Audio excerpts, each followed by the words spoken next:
think my favorite song on the new record, I go in phases. I really truly love every song so much that there's times where I listen to the album, I'm like, this is definitely my favorite. I think overall, probably the last track, Save Me, because it's the longest song we've ever done, and it's such an adventure, and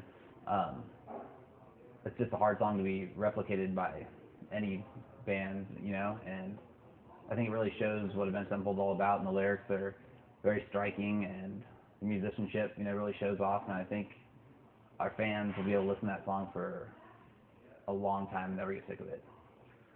I think the most meaningful feedback we've gotten, we've heard a lot of great things from, you know, everyone that's heard it.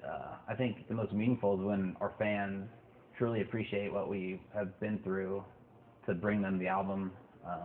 I don't think there's one particular instance, but we read everything they have to say, so we know how appreciative they are that we finished the album, you know, for them and for ourselves, and especially for Jimmy. And yeah, I think all of our fans, you know, feedback is definitely the most important to us.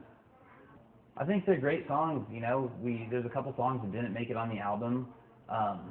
They're songs, you know, that Jimmy had worked on with us, and you know, they're great songs. When we went back and listened to the entire album as a whole, we captured this feeling. It's almost numb,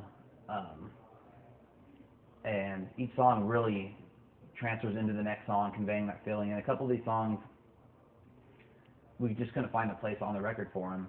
So, you know, to do the album Nightmare justice, it was hard, but we had to say these songs, we know the fans will be able to hear them.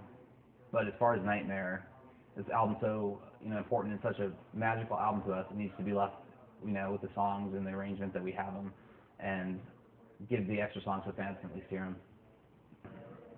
Anytime, you know, we'd be on tour and come across tattoo artists or come up with an idea, you know, Jimmy would always, if I said I'm getting my name and my Vengeance jersey across my back, he would say, awesome, I'm going to get, you know, I'm going to get my Sullivan jersey, so we'd go get them at the same time.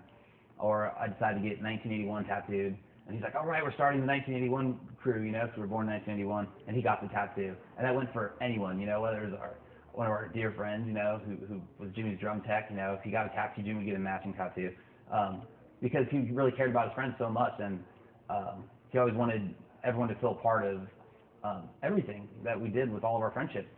And so when Mike came in, you know, it was only fitting that whatever tattoo he got, you know, I was going to get the same one, and that's just how we do it.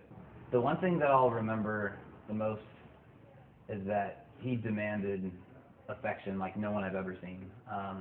If he came up to you, he was so genuinely happy to see you, whether it had been a day or 2 weeks apart.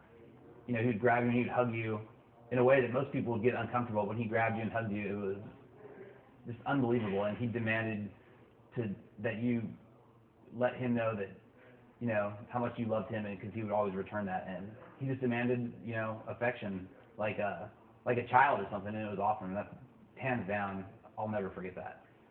During the, you know, initial phase, there was fans, you know, sending letters, and by the thousands, you know, from everywhere around the world.